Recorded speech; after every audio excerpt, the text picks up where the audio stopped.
Welcome, everyone, to Ladder Daily Digest. We honor creators. And today we're going to meet Heidi Love. Hi, Heidi. Thanks for coming on the show. Hi. Happy to be here. She has a podcast called Unfiltered Rise, but today's show is going to be mostly about her story. And thanks, Exmo Joe, for co-hosting. You're very welcome. Be careful out there. I was an anti-conspiracy theorist before I met Heidi Love. And now I'm telling people all the time about, do you know what now you're an uncle conspiracy theorist instead of auntie. That's what's up. I changed it. He's like, you bring, because I bring the slides. He can't deny it. Yeah, and we're going to have Heidi do some of her presentations in a few weeks as well. So when we get those things going. And she has the receipts, she says. How many times in a day nowadays that I go, I bet they do. I bet the CIA is part of it too. I bet you anything. Yep. Goes everywhere. I got pulled over by the CHP a month ago, and I'm pretty sure Joe Biden set it up. They were watching. Nah, it's got to be somebody else. He's not awake. He's at home in bed. So anyway, yeah. Hey, Joe, wake up. We want to mess with Gene Judson today. Is what. There we go. That's what's up. Probably Joe sent him. Okay. This Joe. I'm friends with Hunter Biden, so I'm good. I get a problem when I need one. Laptop. So anyway, Heidi, tell us about your upbringing up until like high school and your experiences with, church and where you lived and stuff like that, so we can get to know you better. Awesome. Well, thanks again for having me on. I am Heidi Love. That is my name. My parents were raging hippies, so we'll start out with that. Obviously they were. That's my not my mom last sort name. of was, and so that's where I get this from. And so, see, I'm in all like black, and I'm the Alex P. Keaton, and you're the opposite. See, that's what happens. Yeah, my mom was a hippie who married a Republican. So. See, that's what happens. Yeah. And I grew up mostly in Idaho. I was born in Utah, but I grew up in around Pocatello, and my stepdad was with the railroad there. And so my mom was different. She was a Jack Mormon. They're hippies, so they're doing their thing. They like the 80s, all the things. It was a wild time. Is marijuana involved? Oh, so many things. That was the least of the things. In fact, I remember when Nancy Reagan got big on like just say no, and they were like, if you ever see someone smoke these kind of cigarettes, you should tell. And I did. And they sent people to my house and told on me, and I got a whooping, and I was like, I'm never saying shit anymore. No way. This is ridiculous. I probably should have said Mary Jane for the algorithm, but we can beep it. Yeah, we can beep it. And so it was crazy. And I was like, well, all right, I'm not doing that anymore. But they were different. And it's funny because my grandma came from basically Mormon royalty. They're Morgans. So yeah. And then also Taylors, Talbots, all the things. And so, she was settler Mormon. Even in my DNA ancestry, it says Mormon pioneer settler. I'm like, okay. But my grandpa, he was a bad boy from Chicago, and he was from the South Side. It was a weird thing. It was a kind of a weird dynamic. And so I bring up my grandparents mainly because they ended up raising me at some point. And because the bad boy thing kind of spread to the kids. And then my uncle was the secretary of the Sundowners, and and then all the weird things. And they were all pretty much in and out of jail most of my life. My mom didn't go to jail, but her husband just was a piece of work, and he was really into the whole let's make our wife stay on the square with our fists thing. Oh, we should do that to the children as well. So that was my early upbringing. My dad really couldn't do anything about it because he was in prison. So you're doing like junior Sunday school and primary rather. And at the same time, your family is not on path to be an eternal family. Definitely not. But they did think my soul needed to be saved. So they sent me with the neighbors, and they were a very nice Mormon family with a bunch of kids, 6 kids, and made sure I got baptized and went to church. And I figured, you know what? These people and the grandma, they seem to got it together. These other people are going to jail every other weekend. And I seen my aunt with colored pencil makeup, and I was like, yeah, I don't think that's my place in life because we used to Joseph visit Smith them. might say going to jail every other weekend was Mormon. Yeah, I mean, it could be truly. And so I was shook. I was like, I think we should be more normal here. And none of my grandma's kids made it to the temple. And at about age 12, I became a ward of the court because of my home situation. And that doesn't happen actually in the 90s. Funny enough, like it had to be pretty good one. My mom was just not capable because she was breaking mentally and physically. I mean, I think he broke her nose 3 times before she finally left. So it was pretty severe. And he shared the love with all of us. The love. And, I got out of that situation and ended up with my grandma and my grandpa. And my grandpa was still pretty crazy, even though he had become part of the church. He was still pretty wild. I mean, he had to change his last name when you could do that. Because Davis County, where he was from, like they knew who he was, and it was every like single weekend he was in jail. He's being very Joseph-esque, right? Oh wow! So he yeah, was a Morgan. Is that the idea? she was, but he was a hellion from Chicago, from the South Side. Oh, He was a Catholic, and Capone he was his did. last name. It wasn't Italian, but it probably should have been.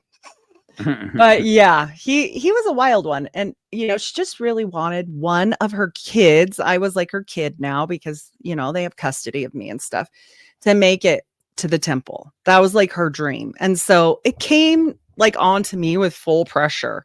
Plus I seen all these people being wild. And I was like in the debate club. Like I was a big nerd. Like I just wanted to be normal. That was In my high whole school? purpose. Be gentle. I with lettered. them. I lettered in debate actually. And so you were in Idaho at this time in high school? No, when I went to go live with my grandma, we came back to Utah. So Utah. we came up here. So you just had release time seminary. Yes. I had seminary for all the years. Walk I did across all the the street. things. Yep. All the time. Yes. And I was, at church. I actually was the girl that dated boys to like baptize them. I think I had like 4 baptisms. Yeah. Dunk them and dump them. Yep. That's what it was. Yeah. And Then so ask permission. yeah, even my husband that I ended up getting married to. So as good Mormons do, we don't want to do the sins, right? The sins, the one sin.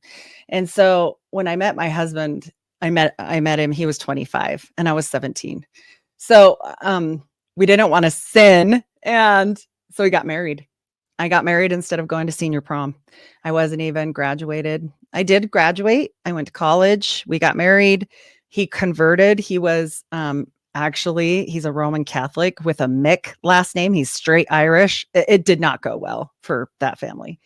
They hated me for a little while because that happened. So, but they were nice enough, It was okay. Yeah, but it's so strange that would be the case. It's like, it seems like the sin, looking back on it, the sin should be a 25-year-old marrying a 17-year-old.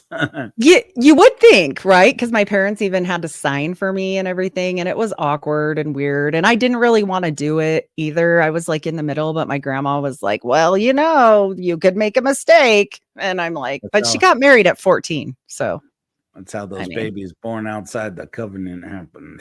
Right. She was like, yeah, you're already dating not a Mormon. Oh my gosh. So it was like that. And he was in the service then, wasn't he? Yes. Yep. He was in the Air Force and that was fine. And he was doing really well then, but also, okay, in the mind of a 17-year-old girl, especially one that had been through a whole lot of things in her life. Like I skimmed over that, but there's a lot of like horrible things in that childhood.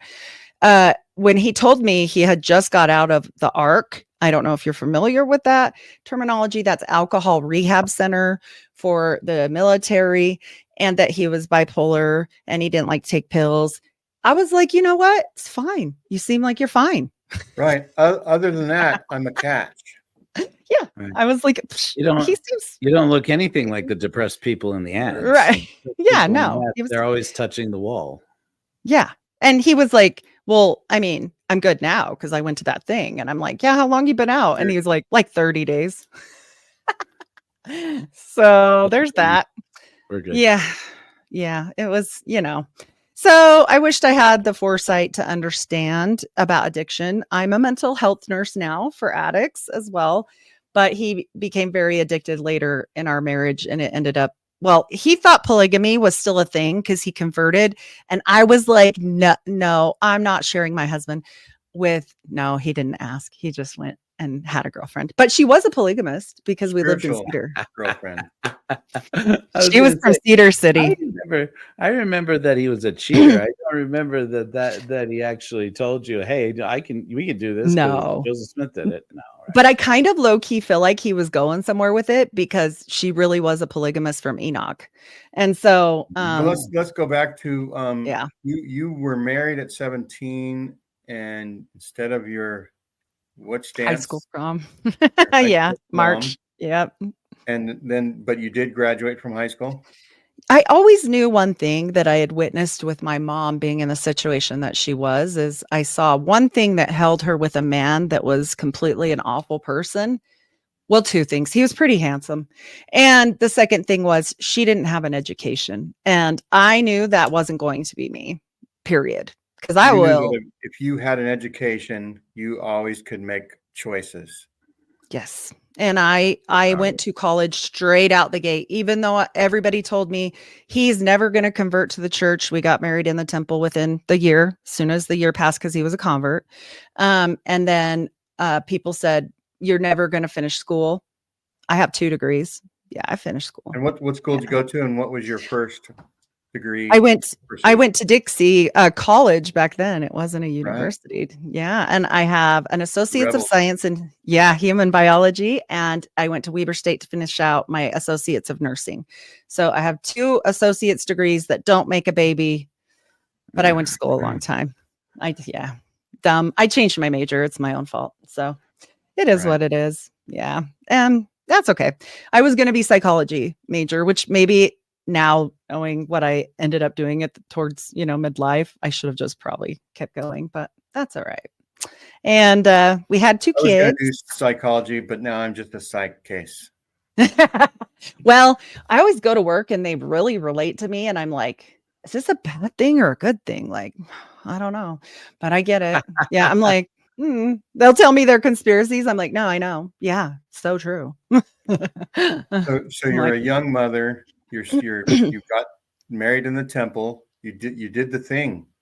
I did it. Yeah. And I just wanted, but the thing is when people want you to do something, you do all the things for the reasons that aren't yours, right? You become this person, and I'm just working full time. I'm going to school full time. He had another daughter from a previous marriage. Her mom had a stroke within a year of us getting married, and I became a stepmom at 18, full time. She lived far away. We had to take full custody, bring her here because the mom was in rehab. Like, it was so bad because she'd had a really bad preeclampsia with a second pregnancy. So she had a full stroke from it. And we had her until me and him got divorced. He still had her for some short period of time, but she was 13 when they moved. So, and what age did you get divorced? She was 5 when I got her. She was 13 then. So I think I was like 27, 28, something like that. Yeah. And so your divorce, did it take a lot of thought, or was it pretty easy? Well, the first indiscretion, we'll call it, I'm working 2 jobs. He's the type that was like, I'm working, but now everyone hates me because this is my best friend, but now I'm certain he hates me. And I'm like, what are you taking your meds? Like, what is happening? And money started disappearing. But you have to remember, I'm going to school full time. I'm working 2 jobs. I've got all these kids. Like, now I've got 2 kids and I was pregnant at this time. And I'm like, I don't know what's happening with you, but like, where's the money? Why is money missing? Well, he had gone back off the wagon, I guess. And he really liked meth. Hotel rooms. Mm-hmm. Yeah. And gifts for his maiden. Why I'm at work. Yeah. Yeah. And so his polygamous concubine. Yeah, she's from a big family. I could really, in a way, he was a serial polygamist at first, and then he was able to make it parallel, right? Yeah. And then on top of it, so I said, okay, we'll work this out, because my grandma flat told me, you're married in the temple, you better work it out. that's forever. Your eternal salvation is dependent on it. And be like Jesus and forgive everybody. And I did, but he just couldn't leave her alone. So I was gonna say, according to Mormonism, though, be like Jesus means have 3 wives. So, but she was already married, so technically she was the 3rd wife of a polygamist. So she couldn't have kids. There's like there's like a loophole. You can do that. There's no loophole. There's that polyandry loophole. I mean, well, that was just Joseph, but yeah, I guess she was kind true. of shunned. Yeah, she was kind of shunned wife because she lost her uterus in the birth of her very first child, and she was the youngest wife. So I would have felt bad for her. Would have been a safe girlfriend to have. Yeah, not getting pregnant. Yeah, so, but what was your walk with God like at that time? I mean, like, because you were trying to be a good Mormon girl, get married, do all this stuff, deal with the husband. What's that like? I don't think I knew who God was really to me. I knew God was real. I knew I had cried out for God many times, but did I know God like how the burning in the bosom? No, not really. Like I was very like, this is what we do. And then we go toll painting on whatever day, like Wednesdays or whatever, like I just was trying to fit in, which I didn't because I worked. Enrichment, is that the toll painting? Yes. And I couldn't fit in because I worked outside the home and I was always missing church and I couldn't take callings and this and that. And so, they weren't that happy with me, but I didn't care. I had enough stuff going on. I was like, I'm here, but like, I'm not here. So, and knowing that my eternal salvation was linked to this guy that is just not getting it and not working. Like I was working, carrying the insurance, I was the breadwinner. I was the head of household. I was the insurance carrier. I was everything. I'm like, this is just not worth my time. Like, I want you to be in the kids' life, but I can't do this. You were a domestic engineer. Yeah. And I still cooked. He wouldn't cook and he wouldn't watch our kids. So I had to take my kids to my grandma to be babysat while he was doing nothing because he didn't want me to finish school. He told me, he said, as soon as you finish school, you'll leave. And I was like, you're damn right. I will. I was like, you mess up one more time and that's it. And he says to this day, you used it for an excuse. And I'm like, you gave me one. I mean, why should there be an excuse? That's like wild. You used it as an excuse to get educated and have a career so I could support your ass until I don't have to anymore. Exactly. And I was just like, this is craziness. Like literally it kind of was right at the same time as I got my RN. And I remember thinking, I cannot finish this year of school. And my grandpa was like, and today's his birthday and he passed away, but this is a good day to talk about him on. He just told me, he said, listen, there's gangsters. Remember, he's from Chicago. He's not like my grandma, like work it all out. He's like, there's gangsters in the world. And then there's people that live underneath the power of the gangster. And you're a gangster. And he's like, so be that gangster and finish school. And I'm so glad he said that because I did. Yeah. You got that South Side wisdom there. Yeah. Yep, he was wild. And he actually converted 5 years before he died fully and went to the temple with my grandma. And I actually think they got the second anointing, but I can't prove that. But I low-key can from her actions because she became a horrible thief at the end of her life and like became this horrible person. And I'm like, but it's not murder. So I'm sure she used to tell me all the time, I'm like, God is not going to like, you're taking care of a handicapped cousin and taking their money. Like usually to get second anointing, you have to pay a lot of tithing or be something they knew people in the church. So so I had a really important uncle that I am certain had it. And of course they recommend the next 2 couples.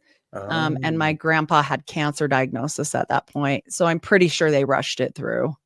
He had like weeks to live. Right. He's not going to have time to sin. Nope. Let's just give it to him anyway. It'll be good. And he was a missionary. He was at that point a ward missionary. He was all these things. He was super close with his stake president. Like all that stuff. So I watched it happen in front of me, and I didn't know then, but knowing what I know now, I'm like, oh, that makes total sense. Cause I was like, why are you doing this? You're sick, go home. And he's like, no, we got important missionary work to do. So anyway, now I know. Yeah. Yeah. But so that continued. And then I did end up getting remarried again in my 30s, became a very successful nurse. Bought my own house before I got remarried again. Did all the things, like I was gangster, So did you go through some dating relationships and you were a little bit more picky this time? Well, let's see. A divorced woman with 2 kids in Utah.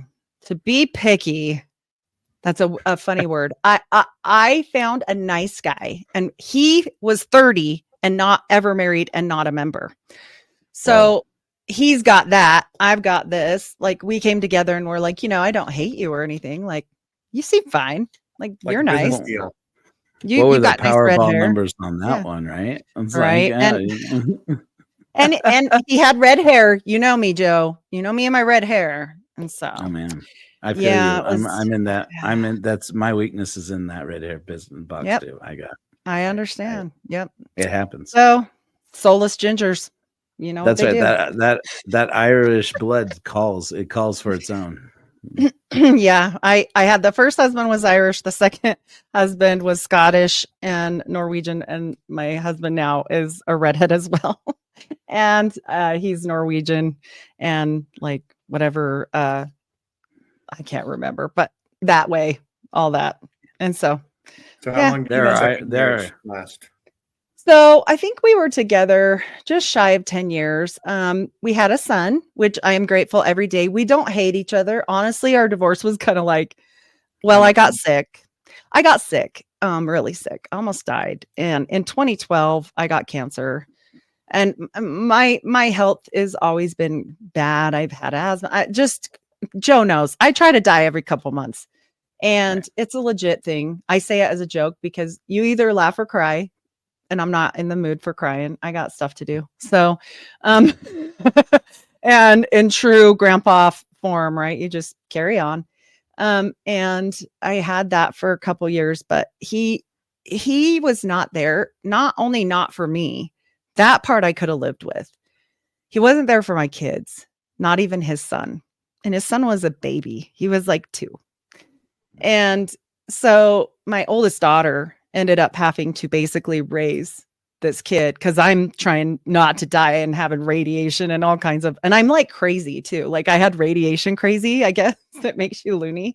And I was like super angry at everybody all the time. It was weird. I don't even remember half of it. Like I would just wake up like a day later and I'm like, I did not say that. And they're like, no, fully you did. You totally are a monster. And I'm like, wow. Okay. I mean, then you got to live with that. And you're like, just let me die then. But I don't know. It was weird for a minute. And when I seen all that happening and I did make it through everything, I just was like, I lost my career. I couldn't really do a full support of him anymore. I'm the head of household. I'm all the things, blah, blah, blah. And he wasn't down. I remember sitting in the office of the doctor and he's like, so when can she go back to work full time? And the doctor just looked at him and he's like, probably never. She's really sick. And I was like, what? Like, I just thought this was like, yeah, I'm just going to power through this and I'll be fine. And he's like, now you have all these diseases because you went back to the ER and you're immune compromised. Now you have CMV and now we got to do gamma globulin therapy and you've got EBV. And every time I walked back in my job, I just got sick. And so it became a nightmare. And my cancer was thyroid cancer, but that's not serious enough to have disability. I tried. It's not, and they don't care. And I'm a high earner my whole life. And they're like, yeah, bye-bye. We're not paying you anything. So we were losing everything. We had a bankruptcy, everything. We lost everything. And so that's the second time that had happened to me, that I had lost everything. Because when my other ex-husband left, he didn't pay for anything, including his children. And everything just got taken piece by piece, like houses. I had a condo in Bryan Head, 3 houses. Like it was crazy. I mean, he thought I really wouldn't leave because of the stuff, He's like, if you leave, I'm not paying for anything. And I couldn't do it by myself. It was a joint venture. Yeah, you probably said this already, and I just didn't hear it. But so, are you sealed to the second husband? Is he? No, this is what happened too, but that's hysterical. So he does become a convert. He gets baptized for me, pretty clearly for me. Like he wasn't down. But the bishop was. We have our son, and the bishop's explaining to him. He's like, so when do we seal our son? And the room gets quiet, right? It gets weird. And he's like, well, you don't. And he's like, wait, why? And he's like, well, she has the covenant. He was born under the covenant. And I'm like, but no. And he's like, well, you're just going to take his place. Like, it's like a swap out. Like, you're just going to be the dad after you get sealed to her. So your first husband is a deadbeat dad. Yeah. And the second husband is raising these raising children for the deadbeat dad. So when he hears that, he loses his mind. Good job, brethren. Good job. Yes. Yeah, and Mormon he says, math kind of gets fuzzy. Well, and he said, you can shove the church. Well, I don't have to repeat it. He was so mad that he was like, you crooked, blah, blah, blah. He's from Idaho. He's like, this is why I never wanted to go to Boy Scouts. Like, he just goes crazy. He's like, I'm not doing this. And I understood. Like, I get it. Like, I'd be pissed if I knew that guy was my kid's fake heaven dad. That's what he said too. So you're telling me this is my son he has a fake heaven dad? And he just, it didn't go good. Wow. So we stopped that. And then that's when I got sick and all the things. So it was fine. But yeah. So by the time you divorced, you're down low. You're at your lowest point, maybe. Nope. But I was pretty bad. Yeah, it was pretty bad. And my husband now works with my husband then. And we only knew each other like an acquaintance. Like I knew his wife and I knew like we'd gone to parties for the work parties or whatever, and they carpooled. And he was going through a really bad divorce, but he's like, oh, but she's making it nice. And I was like, listen to me. I'm like, this was when me and my husband he's sleeping downstairs at this point. Like it's a whole disaster. And we're just trying to figure out how we can divorce without going bankrupt and losing our house and everything. And so he says, I'll give it to him. And all I said was, I didn't say like you're hot or anything, because I remember thinking he's short and he said you're fat. And I was like, cool, whatever. Like when we first met each other, like your first thoughts of each other. And I kind of was. That was like 70 pounds ago. I love a good love story. Yeah, right. And I was like, you're 5'8". What the hell? Like I'm 5'9", like, and so it was like we knew each other, but I just said, don't trust that. Like, this is what happened to me. Like, be careful. I lost everything, trusting people. So just be careful. And then he was like, that was really nice of you to even care, like whatever. So we started playing Words with Friends. This is kind of stupid, but, and then now it really is a good love story. Yeah, now it's a good love story. And he's like, you should start working out. You could do things and blah, blah, blah. And I was always told that I couldn't do that because I kept getting sick and all that stuff. And actually, it helped me a lot. I lost 70 pounds. I felt so good. Like me and him connected on that level because Joe's seen him. He's like, yeah. He's fierce, dude. Yeah, he's, he doesn't look his age. He's super at the gym. Heidi, she likes a man with some muscle on him. I tell you what, she's one of those girls. I don't know. My ex, when you show the biceps. My ex-husband, he had nice shoulders, but he had a dad bod. He just had that red hair, man. That red hair is a kryptonite. The red hair is what does it. Yeah. So how many years have you been married to your third husband then? We have been together almost 10 years. Yeah. So, and we did you land him with, do you want to be proxy to 2 days? Right. He was part of my story coming out because I was going, my mom had come out long before me and she became Stephen's minister at a Christian church.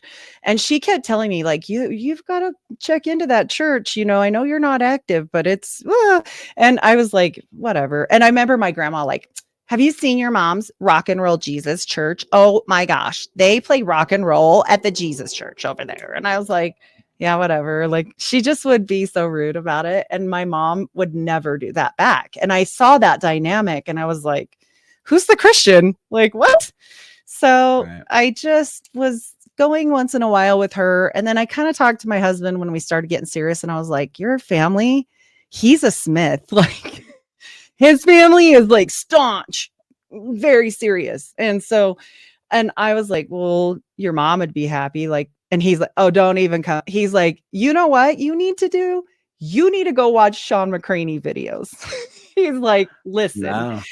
He's like, and also I want you to watch this. So he puts on a Freemason ceremony. This is clear back in what, 2014 or something, like early on. And it was like secret, right? Back then, like, he's like, look at this stuff that they do, like crazy. I'm like, I know. Yeah, I've been there. That's the temple. He's like, that ain't the temple, girl. He's like, that's the Mason temple. What are you doing?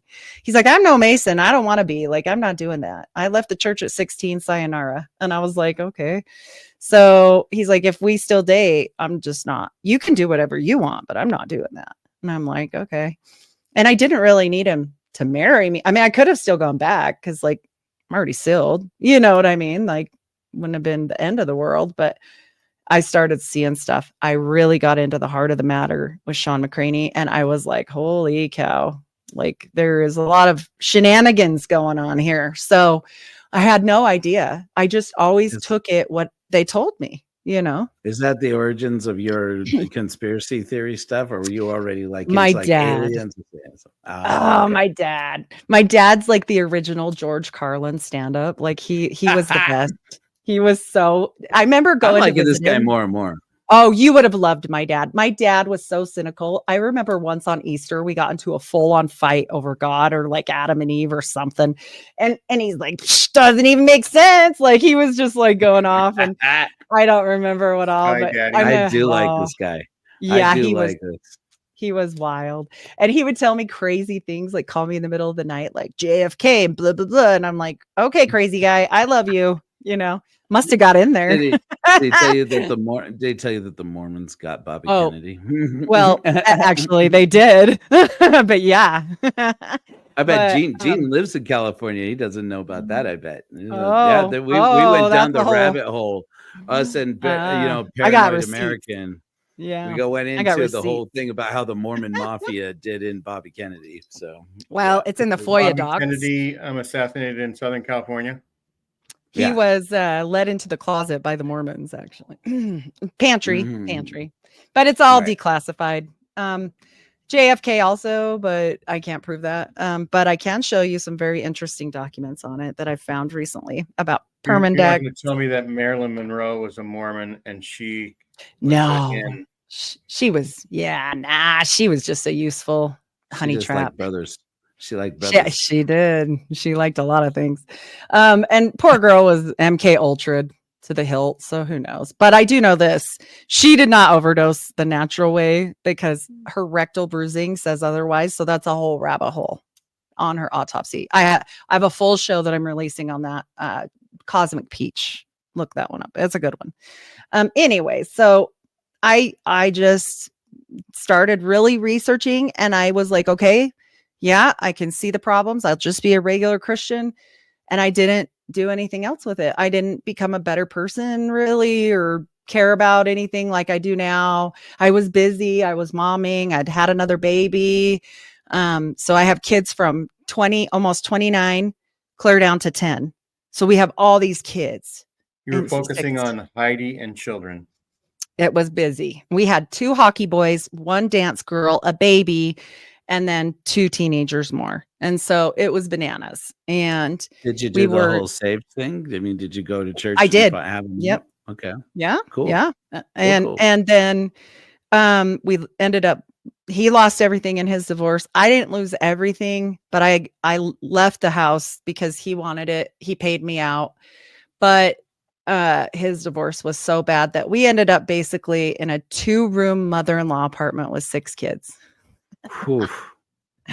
For a couple years. And little did I know that it would be some of the best times of my life because the kids, there's a sunroom in the back so they could go in there. It was heated and they had a good time in there, but the kids had fun. the kids were always outside because it was too small. I lived with my brother, and that was such a gift knowing now that he was going to die 2 years later. And so I have that time with him where we got to know each other again on a different level. Cause I mean, after you're not a kid anymore, he went with his dad when I went with my grandma. We hadn't lived together since I was 12. And so he was 9, he's younger than me. And it was hard. We were the only thing really each other had through all that horrible abuse and everything. And he went in the Navy. He was super successful. But then he got out and he had a bad drug addiction that none of us realized was quite that bad. And so I wasn't even in the Utah Valley, or where up in Ogden area. Ogden, okay. And so Riverdale. Was he sick in addition to the additions? I mean, did you know that those were your last years with him? I didn't. He was totally normal, just other than he had bad knees. And then at the very total end, I was like, whoa, like he would show up to birthday parties and stuff. And I'm like you're nodding off at the middle of happy birthday. So I don't know what's wrong with you, but like, stop it. So we were shaking him down, trying to micromanage him, paying bills. I was taking his daughter. Yeah, it was bad. We were helicopter parenting him basically and enabling him. And it didn't. Was it booze or was it drugs or what? It was oxy. Yeah. Shit, man. That's a sneaky one though. I mean, and he got it normally for knee pain, right? Like he's in the military. He really did have blown out knees. But then they started closing all the pain clinics. And once they did that, they just kicked everybody off and was like, bye. So then he wasn't like, this is so not a solution, guys. No. That was not the way to it was solve horrible. Yeah. It made it so much worse because then he's buying them because he's in legitimate pain. Now he's detoxing, sick and in pain. I'm like, oh my gosh, this is a nightmare, I mean, you talk about money disappearing. I mean, buying oxy on the street. Stupid. $10. Yeah. $10, I think a milligram or something like that is what it was at that point. Yeah. I mean, that's how people wind up on heroin. It's like, oh, you can judge somebody for being on heroin. It's like when it's $20 a dose instead of $80 or $100 a dose. Mm-hmm. Yeah. People go to heroin. It's like, and well, he was at a doctor, like it was all normal. Like he was functional, and then at the point it got out of hand was actually when he stopped going to the doctor and having to be like checked, cause they check you out. They're like, are you functioning? Are you doing the things? He was doing all the things. He was fine then when it wasn't the chase, right? Cause people get addicted to the chase. They don't get addicted as much to the drug. It's this whole weird thing in their brain. I don't know. True. But I've been told that by a lot of addicts because after he died, and I remember when right before he died, we were moving out and we got in a fist fight actually. And he's 6'4", like 300 pounds. And I'm 5'9". I can hold my own. I'm not skinny, but also he could have pulverized me. And I'm his older sister. So you don't really think about that at that point. And I was like, you are going to die. I remember telling him that. And I went to go punch him and my husband got in the way. My husband's pretty stocky. He's built, but he's only 5'9". And he like moved me and I punched my husband. The only time I've ever hit my husband, I felt bad.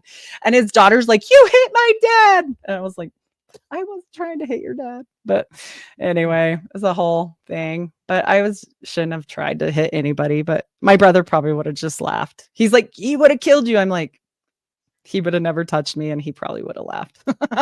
He'd have been like, thanks, mouse. Like, no. But knowing after that, when I could go back to work, I couldn't go back to the ER. I've been a nurse this year, 26 years. Overdose? Yeah, he died. Yeah. And it was kind of sad because like I said about that chase, he didn't even die of his drug of choice. He was just chasing whatever he could get at that point. And actually he got a sleeping med. I don't know if I can say it, but because it's a pharma, I don't know. Amitriptyline, I guess we can beep it if we need to, but from the VA, and mixed it with something else that was like a downer. Because actually he didn't die of oxy at all. He started in on the cheaper stuff, which Xanax you can get for like $5. They're super cheap. And yeah, that was it. Don't combine those two, because he had sleep apnea and he smoked and he had a heart condition that we didn't know about. And he went to sleep and never woke up ever again. And well, he didn't die. You had already been not believing in the church, but you were picking up McCraney Christianity. Yes. Yeah, pretty much. You were dealing with your own life. And did that affect you? Did your brother's death affect you? It was bad. As far as like becoming more Christian, or did you praying or anything like that happen? Yeah. I mean, I think in general, after I became a Christian, I definitely prayed more. I was definitely into God more, but I wasn't like I became later. And after my brother died, just watching my mom, like, it was bad. To this day, it's been years. It's been almost. Was he in the church? Did he go? Was he Christian? No, he was smarter than I was. He was Christian. He was. I never really got into the whole LDS movement. He was like, "This seems like a scam," and I was like, "Yeah, well, now I know." But he. Well, now we know. Yeah. Yeah, now we know. He would have never fit in because he married a black lady, so they probably would have been like, one drop rule. Right. From Chicago, funny enough. Yeah. But you got all this South Side influence in your life. You should move to Illinois. Let's all move to Illinois. Let's just go. Yeah, I tried to go visit there, and the guy on the train told me I could not go there looking like I look. He's like, nope, you may not go there. I was like, I just want to see where my grandpa grew up. And he's like, no, you don't. He's, you can't go to Justine Street, ma'am. He heard us over talking. He was listening to me and my extra white and delightsome daughter having this discussion. And he said, excuse me, are you going to Justine Street? And I said, yeah, I just want to. And he said, no, you're not. And I'm like, okay, scary guy on the subway. Why are you talking to us? He's like, they'll shoot you. So, and I was like, okay, maybe we will skip that tour. Okay. It's like, you've seen that Pete Holmes special recently. He was talking about, he's like, you've all done it once. You're in a neighborhood and you don't feel safe. And you can pull up on your phone and search for the nearest Barnes and Noble. And he's like, I'm just saying it. Everybody else has done it. Oh my gosh, that's funny. Yeah, luckily we didn't get off the train because he's like, I don't think that's going to go well for you two blonde Norwegian-looking women. So were you on the elevated train? It was like, yeah, it wasn't underground. Yeah, it was above. So you could say, oh, look, there's the neighborhood. There it is. Yeah, he's like, yeah, I live there. You like can't. Being there. Yeah, that's what Jimmy Hoffa is. Thank goodness some kind stranger told us, because here we are, stupid. You know, he didn't know. Two dumb Utah girls, like, yay, let's go do that. And it wasn't definitely going to happen to you, but just maybe a 30% chance. You know? Yeah, exactly. I was like, well, thanks for the solid. Yeah, we went and did a little tour of the whatever, that mirror weird looking jellyfish thing and all that instead. So we felt like we just saw. Did you do resignation or anything like that with the church in the midst of this, or did you get exed? I haven't. I still have not done either one. I assumed that they would excommunicate me, and maybe my line is too good, and now I'm really going to have to do it and just leave. Who knows? You know, I think the missionary department still holds hope you'll convert another person when you get married again someday. I know. I did my part. Already. My ex-husband. You were like the better missionary than like 10,000 every year. That only I got 4. Yeah, I got 4. Yeah, I mean, that's and not if bad. you really want to, one of the things we're going to be launching the Church of Korihor's conversion section. If you ever want to leave and you quit with this Jesus business, you can always convert to the Korihor. You know me. You're going to love your life as a Korihor. I'm just saying. I do love me some Jesus. I love me some Jesus, but I don't think that Jesus is who they like say, that's for sure. But that's all part what of it. Events occurred in your life that sort of led up to starting a podcast? So 2020 happened, right? And as a nurse, I'm back at work. I do mental health nursing now. I decided I can give back. After my brother passed, I was like, I can't do the ER and I can't do all this like crazy adrenaline stuff I used to do. I don't want to get sick, but mental health, they test them for everything. Like, it's pretty safe. So, I mean, safe. I might get punched, but I'm not going to get sick. Okay.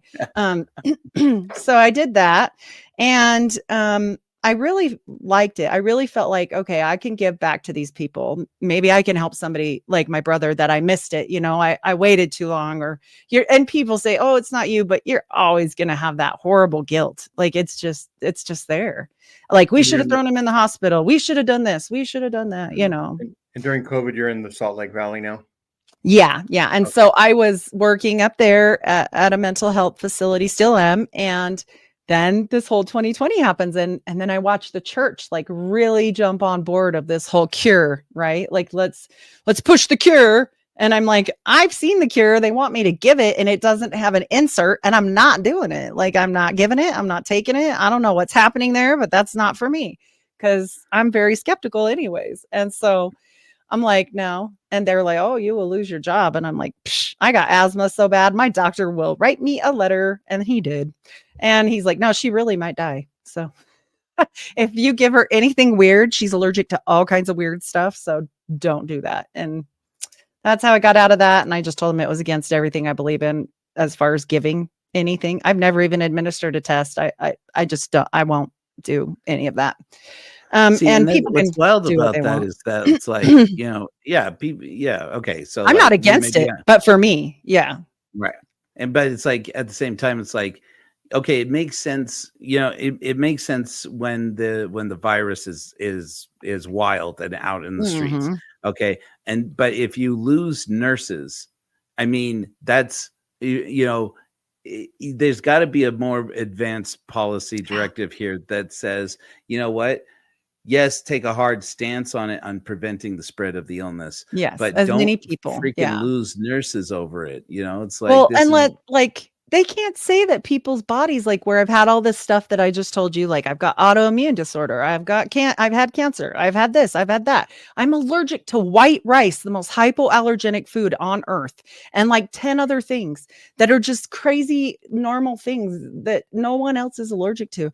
And I'm like, look, I can't breathe on a normal day. Can we just back off of this? Like, if people want to do it, go do it. I don't care. But like, don't force people that are sick. Like, I left the other job for this reason. I don't do any of them either. Like, not the flu. It's not just one, right?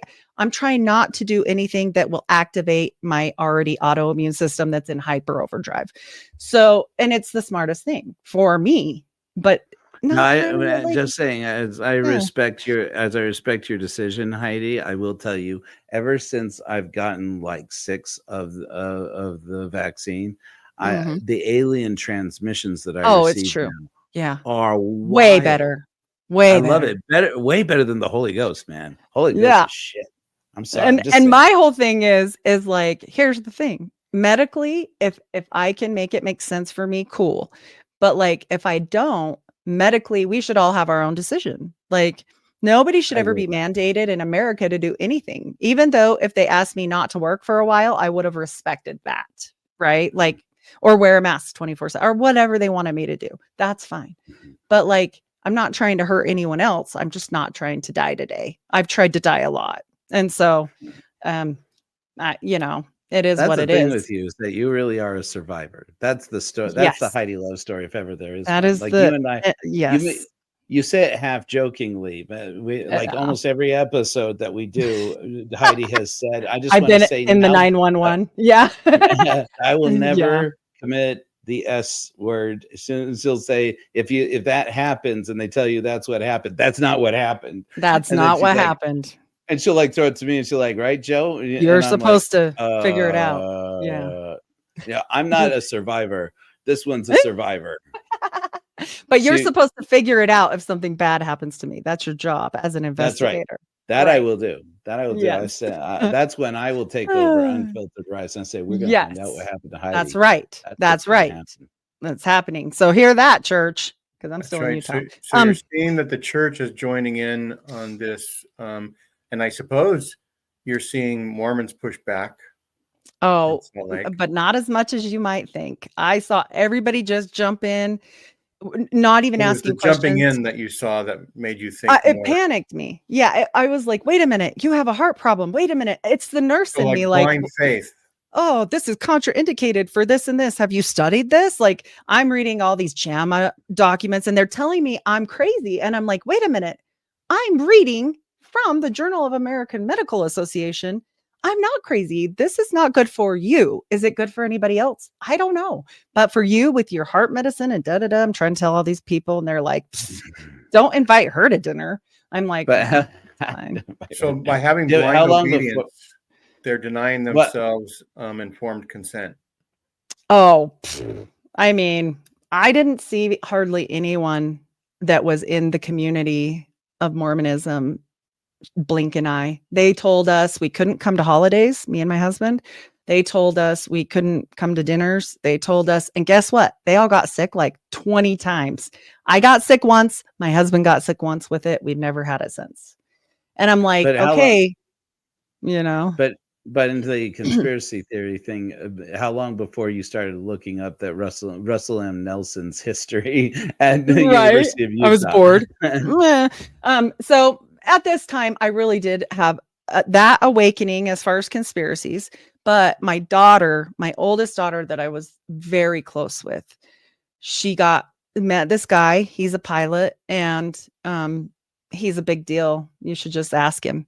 Anyway, he'll tell you all about it. Yeah. His family's a banking family and he's from back east. Vice president of the bank. Yeah. Mormon? And no, but they are in the Lions Club. They're all the things. I'm like, he's probably a Mason, you know. I didn't know enough, right? I didn't know enough then to know that what I'm just blabbering about at dinner because it's fascinating, right? Because I've been off work.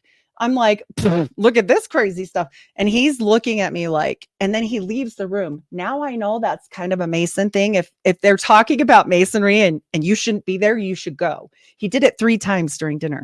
He met me 2 times and then that was it. Once for dinner and once for like a day. And then he's like, yeah, your mom's a horrible, narcissistic, abusive, bad.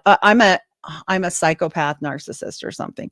And so I'm like, yeah, because I've spent my whole life just saving all these kids. Like I didn't even get into that. Every cousin, every kid that's ever been in trouble, they come live with me for some time. So I've always got like 10 kids. Half of them don't look like me or belong to me. Like whatever. And so I'm like, you're weird. But my daughter, he's like in his 20s. He's a kid. Yeah. And my daughter is coming out of this really horrible situation and she talks about it. So I'm not violating her privacy. She had gotten horribly raped. And when I say horribly, I mean like she lost function of bowel and bladder function for 6 weeks. Like it was abusive. It was a roofie. She didn't know the person. She was a flight attendant. He was a pilot. Sky West, if anybody wants to check out that conspiracy, this has happened a bunch with them, by the way. I'm like, do they teach a course on this? Like, what are you guys doing over there? Yeah. No accountability. They totally get out of it scot-free. Even though she was so confused, she called the police and they were like, why are we here? And I had always told her when she was young, if you ever do that, say that some other story, not rape, not fire, just say, and she did. She's like, somebody was kidnapped that I know. And this crazy story. And it was in her like deep memory bank because she wasn't really awake yet from this Ritalin. And anyway, they left and gave her back to her abuser to take up to the room because he's a pilot in good standing. And he takes her phone and puts her in her room and she passes out and she wakes up in a pool of blood and doesn't have her phone. And yeah, it's a whole situation. So he gets away with this scot-free. He's not even a citizen of the US, so can't even do anything. They basically told us tough. Sky West did nothing. And she was just totally destroyed. And I think she actually had where, you know, you trauma bond with certain people. So the first guy that comes up to her after she's healed, quite a few months later, like 6 months later, he walks up to her in a crowded, tell me if this is like, give you the creep factor, crowded airport and says, God told me if I didn't talk to you, I'd regret it the rest of my life. He's not that cute, by the way. He's not. Not that cute for that shit. You need God on your side. Not cute. Yeah. Well, and then he starts love bombing her, showing up at places like she's a flight attendant. Like she would be like, oh, I'm going to Cincinnati today. He would be there at the gate and she's like, isn't that cute? And I'm like, no, that's creepy. What? Like, and so my abuse history, I've got like ding, ding, ding, ding. And I'm scared, I'm like, but he seems nice. And his family's rich. They're like flying in helicopters off to Maui. And she's like, but look at all this great stuff. And I'm like, yeah. And I'm side-eyeing him. He doesn't like me. I didn't say I didn't like him. I was nice. My daughter did. My outspoken daughter, my second daughter.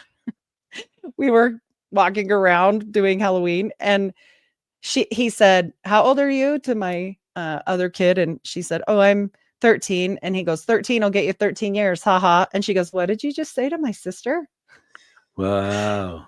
And he's like, so I was picking up on this. Yeah, she freaked out on him. She goes, you're Jeffrey Dahmer, mother effer, blah, blah, blah, blah, started yelling at him. I was like, oh my gosh, this has to stop. So I was like, be nice, I'm like, but in my mind, I was like, oh my gosh. And so I did the Mormon nice thing, like, let's go get our dinner, We'll talk about this later. It sounds like you did transplant some of that Heidi love survivor energy into these young ones. Like you're like, here, let me tell you the things that no church, no school is going to teach you about how to live this world. But the first one, I didn't. Like, this is where my guilt, this is why things go so badly. So she estranges completely from me within 6 months. I mean, nothing, no Facebook, no phone, changes her number, moves in with him, gets engaged, all the things. I am exiled to the land of misfit toys. And I am more than hysterical. I don't know that there will be any other time. I mean, I've been in some hairy situations, Joe knows, where I've almost checked out and could have been like, whatever. But this is the time where I was like, okay, if you're going to do it, just do it now. Like, I'm just tired. Like, not necessarily that I was going to do anything. I was just so sad. Like, she was my best friend. And I don't have girlfriends because they don't like me. And so it was hard. And I just turned to the Bible like I'd never turned to God before. Because I was like, if you don't help me, I'm not going to be here. And these other kids need me, right? They're all younger than her. And then she got married. That was like a stab. Like, they sent me a big letter saying, because I have a psychiatric diagnosis of OCD tendencies and PTSD, not like you wouldn't have with that childhood trauma. I was not acceptable to be at the wedding, but her dad, who's been arrested and all kinds of stuff, he can go. Wow. And the husband pulled our credit. The husband pulled he pulled our backgrounds. He pulled everything. And he told her I was a drug dealer. And I started laughing. And I was like, this guy must not understand how nursing works. Like, I was like, listen, I don't know. Like, you're a pilot. You understand that, like, your stuff goes and gets uploaded to the FBI. Guess what? Me too, bro. Me too, bro. And I'm like, my whole hand is uploaded with digital stuff to the FBI. So knock yourself out. Like, I don't care. And so it became weird. And he got caught in that. And narcissists, if you catch a narcissist and make them look bad, it is not good. And so I sent an email to his mom. I sent an email to his mom. And I said, what exactly is happening with this kid of yours? Because I don't know you and you don't know me. And I tracked her down at the bank she works at. And I sent it to her name at thebank.com, right? She said it went to the whole bank. And even my 12-year-old son said, she gets taxes from people and she has to have a secure email. It's her name at thebank.com. It wasn't just bank. Yeah. So even my 12-year-old son was like, no.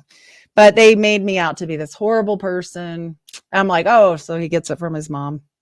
And all I said was like, after you prayed help me to God, or this is before a you lot. prayed to God? Well, there's praying all throughout, but I was just like grabbing for anything I could because I wasn't hearing from her. She cut off her phone. She moved away, all this crazy stuff. Everybody kept saying it's a phase, just wait, and it wasn't, she wasn't contacting anyone, not just me, none of my kids. My littlest one was 4. She's like, where's my sister? Right. I'm like 2021. Yeah. So they got married in 2020, actually. And they had a baby. It's been 5 years. This is not a phase. Yeah. And it's still going on. So for my granddaughter, if she ever sees this when I'm not alive, I did not want to be in her life. I exceptionally want to be in her life. I know that's their plan, to tell her that I live too far away and didn't want to take the time to be in her life. So I do keep a journal for her. So just never talking about weird stuff. Just like, I saw a picture of you and you're so cute, and whatever. Cause I don't want to disparage her parents, So it's really hard to believe after you're telling all of this stuff that you started a podcast called Unfiltered. I know. So then I go, so during this time I'm praying. I'm listening to God. I get really involved in podcasts, really love them. And I still do. I think I listened to my Spotify wrap up was that I listened to 49,000 hours of podcasts last year. So this is how much I love podcasting. And then I was even more, because now I'm busy. But this guy, I wrote into him and I said, hey, you should do a show on this creepy damn school, because it's got a lot of tunnels underneath it and all this stuff. And it's got all these weird pictures in there. And it's Mount Olympus. And he's like, why? And I'm like, because the Mormons, like, let me tell you, so I write him this crazy email, and he voicemails me back, like voice messages me. You have to understand, this is like my favorite podcaster at this time. So Josh Christian Conspiracy podcast show. I love Josh. And he's like, why don't you just come on? And I'm like, the hell you say? I don't do that. Like, here's the information. He's like, just come on. And I'm like, no. And he's like, yeah, you're really good at this. Like, it's a solid presentation. And I was like, so I had my son's puzzle light and my phone, and I almost threw up. I was so scared. I was just like, So I told him all about the school and the weird connections and stuff. And then he's like, hey, that's cool about the school. Did you say you're a Mormon? And I was like, yeah. He's like, they do weird stuff. And I'm like, I know all about their weird stuff. He's like, well, come on and tell us about it. I'm like, everybody knows this stuff. He's like, no, they don't. And I'm like, well, they do where I live. Yeah. And so, because you and I think it was our first. Go ahead. I think it was our first conversation that I said, they used to have bathtubs in the basement of the temple, and you're like, and you're like, oh, my grandmother told me about those. She did. It was like our first conversation. I was complaining about when this is my great grandma. I was complaining about when you have to get touched, because I had the shield. And I was like, and then you're naked under there. She's like, I got oil in a bathtub, pour it all over me. Don't complain. And I was like, what? And she was like, I thought surely she is lying. Like, I was like, I clutched my pearls. Like, I was like, this is crazy. But she just was like, whatever. And she did tell me, and the devil used to have a better apron. No, it's just black. She was really? Like, yeah, it used to be Masonic. And so there you go. Cracked me up. So here we have Heidi, who stared death in the face multiple times. A lot. Is now afraid to do a super easy podcast. Just anybody can do, right? No, but then people buy a ring light and a mic. And just go for it. Scary. I was just a guest, and that was all I thought it would ever be. And then I came back again. So this is number 3, because we couldn't get through the whole thing. And then he said, listen, I could keep you coming back every day. Your numbers are great. You should just go do it. And I'm like, do what? He's like, a podcast. And I was like, I'm not that person. Like, I don't do that. So I didn't do it. And I prayed a bunch about it. And I was like, I don't know. So I tried, and then I cried a bunch because I'm old. I'm 48 and I didn't know how to run the dumb computer. And I was just like, how do you even find guests? And he was so kind to me. Josh, if you watch this, he's a brother. He's so good. He's like, anybody on my list of shows, if you want to talk to any of them, I'll help you. And he did. And I remember going on with William Ramsey, and I almost puked again. Like, he's like an icon, like he's so smart. And just, I always wanted to be a lawyer when I was young. And I just really was so like, wow, and then, right, that kind of fades and you become your own person. And Unfiltered is the warning. Cause like, you can ask Joe, I'm way worse than Joe is on the cussing. and stuff. I don't know about that. Maybe I on the try. show. Yeah, I try not to be, but and then rise is because you have to rise above these hard things, right? And as I started talking, I realized, you know what? No, I'm not the only one that had a brother die. I'm not. And I remember telling God, like, when I'm praying about this, like, who is going to listen to me? Like, you want me to do this? Because I kept feeling so led, like, yep, that's what you're going to do. And I'm like, no, I know 3 people, 2 people don't like me. I don't know what you want me to do. Like, nobody's going to listen to this. And he's like, yeah, people will. And so I was like, okay. And then I started studying, right? Like, because I'm also fixing my life at this time. Like, okay, God, I really want to renounce everything I did in the temple. I don't want anything to do with any of it. Like, I made a list. I was getting into Derek Prince videos, really good, like trying to figure stuff out. And I was like, okay, I want to be baptized, but I don't want to be a part of any church because fool me once, right? Can't be fooled again. So I was like, no. W right here in front of us. Yep. So I just did it. You've gone in through a reservoir. so much, and you know what? I had a hangnail once, so I can understand. Yes, all your trauma that you're going through. You know, it was bad. Yeah, and even when I first started, it was really bad because I ended up. I don't know if Joe told you. So my disc broke in my back. The minute I decided to do this, my disc fractured completely, and a chunk of it fell into my sciatic nerve. People don't understand that that's a risk of podcaster. Well, I hadn't done it yet. I was just praying. Whole vertebrae could just dissolve. I was just praying, and Devil was like, "Uh-oh, she's gonna bring some heat. We're gonna screw her up." So yeah, he gets sciatic pain. That's the worst, man. That was where it went. Yeah, it went in my sciatic canal, and they told me, I was always like, if I ever need back surgery, I'm not going to do it. And they all were like, you're going to be paralyzed. So I was like, oh, okay. Well, I guess we're going to do that. Because they're like, it's cutting off the nerve completely. We have to get the chunk. He literally said, I've never seen a fragment that big lodge anywhere. And in my ex-husband's words, only you could break your back like that. I was like, well, yeah. So I was thought it went good. And within 60 days, I told him within a week that it was horribly infected. He didn't want a post-op infection, and he didn't want to deal with the infection. He said it was an allergy because he put glue, surgical glue that I have all over my chart, deathly allergic to surgical glue. Wow. So he puts that in my back. By the way, they can completely get away with this. And they did because you sign a lot of paperwork. And I ended up with complete osteomyelitis of the spine. And I had 1,200 cc's of free floating fluid in my spinal cord that was infectious. They had to ship me like immediately 911 ambulance. I'd never been in one other than like to work in one. And so I was like, this is cool. I was taking stupid selfies. I didn't realize at that time, like how bad it really was, you know? Like, what's not cool is almost getting paralyzed there, Heidi. Yeah.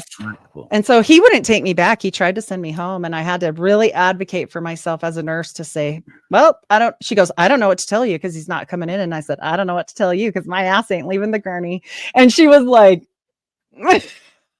this B word over here. And I was like, yeah. And so she's like, well, I'm a nurse practitioner. I said, a spine doctor sent me from the other hospital. You can't even send me home. That's a violation. And she didn't like that I knew all my little. I'm like, you want an EMTALA violation? Go ahead, send me home. And so she was like, She went and got some more people, and they admitted me while I'm screaming my head off in pain because the surgical doctor wouldn't come see me. And the hospitalists were like, just give her whatever she needs on pain, right? I have 1,200. That's like a full bag of water in your back. And I couldn't lay. And so it was just a nightmare. And you can imagine if you weren't a nurse, like what would have happened? I think I would have died because he didn't believe it was a true infection. And by the time he saw me on Monday, that happened on Friday, they had to rush me to the OR. They had to do 3 subsequent surgeries, a week in the hospital, 2 different drains. And I had to go home with a PICC line for 3 full months, 90 days on a PICC line. Straight to my heart. And if I hadn't been a nurse, I did all my own care. I even taught myself how to change my dressing with my left hand because the one girl pulled out my first one and I was like, never again, you dodo. I was like, well, So I did all that and still did. I went to work with a pick line. I went to Lagoon with a pick line. My son was like, totally normal. You're only shooting up in the middle of Lagoon. I'm like, my medicine is due. What are you supposed? I have to do the antibiotics.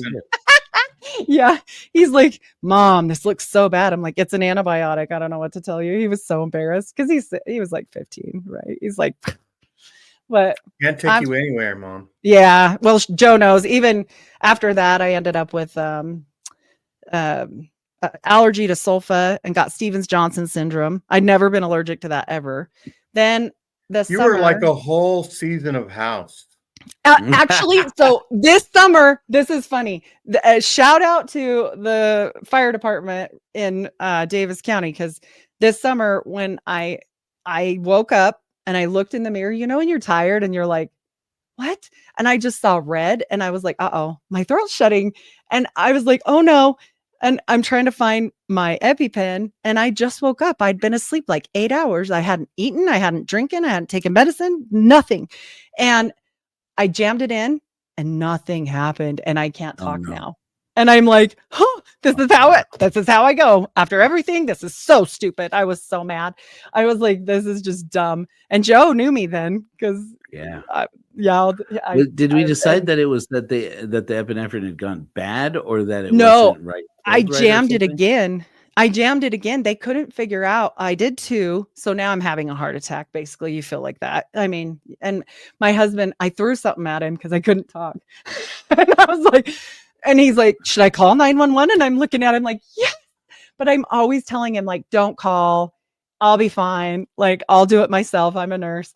And he's like, holy shit, really? You? And I'm like, oh my gosh, I'm going to die because he won't call. And they're right across the street. So finally he did. And they came across from there and they said, you were like an episode of House. They're like, we couldn't figure it out because it wasn't like a true allergy, but I was red. I didn't have hives. I was just purely red from head to toe.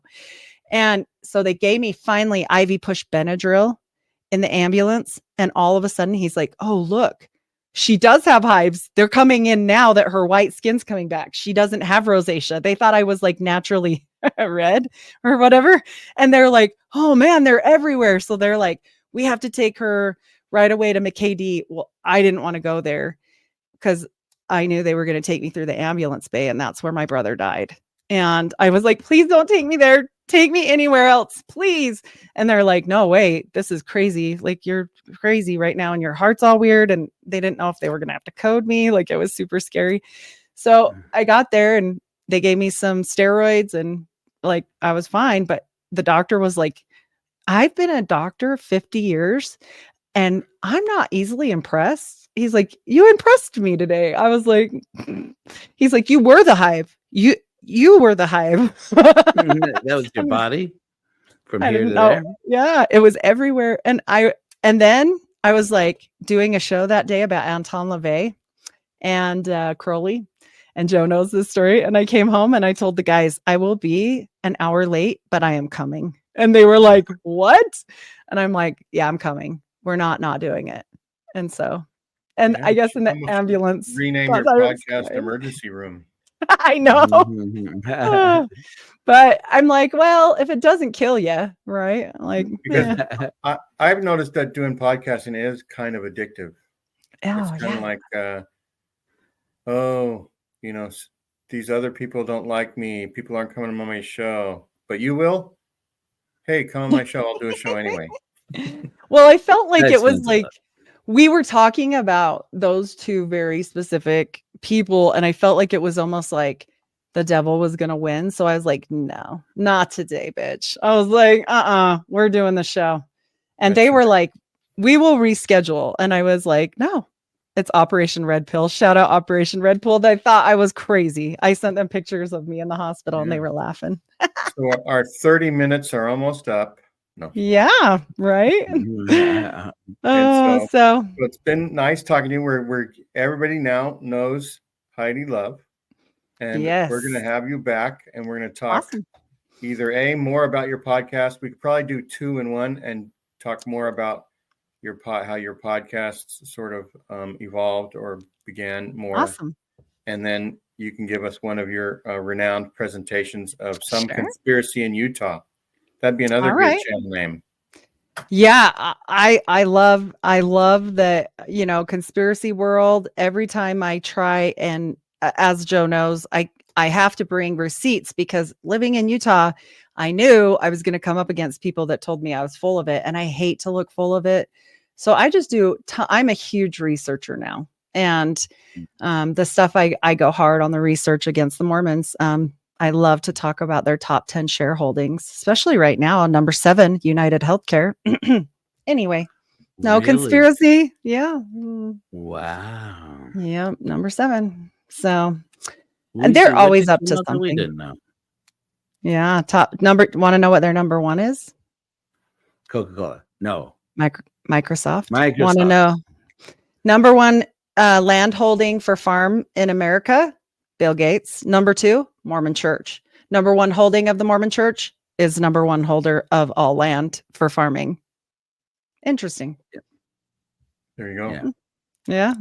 And you piqued my interest because my cousin went to, is it Mount Olympus High School? Oh, yeah. There's a whole conspiracy with the paste papers and the Mount Olympus of the gods. Oh, you know about that, right? So I'm going to have to find out more about that someday. You did bet. an episode on that with one of your first with Justin Riggs. Justin Riggs says, yeah, he's great. Wow. So I know enough about it. It connects to the Rotary Club. Yeah, it connects to CIA. Does it have to do with the co-eds, young girls? Oh, with the paste papers, you know where that went, and you know that was Nelson's daughter that was accused in that whole situation, and it's in a book called Paper I wouldn't Dolls. know about that because I fasted from social media for during 10 that days, time I think frame. is what the requirement was. Gotcha. It's good. It's a good one. It's a good one. So we have a lot of catching up to do. Yeah, it's a good one. All right. Thanks, Joe, for helping out. Thanks, Heidi, for introducing Joe. yourself to my audience. Thank you. Thank you for having me. For more things. Everybody like and subscribe. Everybody go to Heidi's show. Everybody go to Exmo Joe, wherever he is. He's everywhere. Yeah. That's right. The Unfiltered Rise. That's the one. Unfiltered Rise is Heidi's. And Joe's podcast is Hellfire Agency. Hellfire.agency. If you don't do the dot, it might go straight. There's no .com. The .agency is the .com. Yeah. But you can watch me on Heidi's show. I'm on Unfiltered. That's right. Several episodes, and we got more coming out. Oh man, she released the Caitlin Louder episode. We're gonna have to do an update on that. I'm still working. Oh, we need to. Oh my gosh. Yeah, we need to do a follow-up. I got a lot of questions on that one, actually. People were really intrigued. And for funsies, me and Joe, he is my Patreon partner. We do specifically my shows on there for Patreon. And I always say, Unfiltered Rise is a bunch of everything. But on my Patreon, it's all about murders, Mormons, and mayhem. And we talk about those 3 things. And always connecting to the Mormons. And, Ted Bundy was a Mormon. Israel Keys was a Mormon. There's some big players out there that were into Mormonism. So my show is all about curing insomnia. But if you can't sleep, then go to Heidi's show if you want to stay awake. So there you go. Everybody have a great rest of the year. And we'll see you next time. Bye-bye.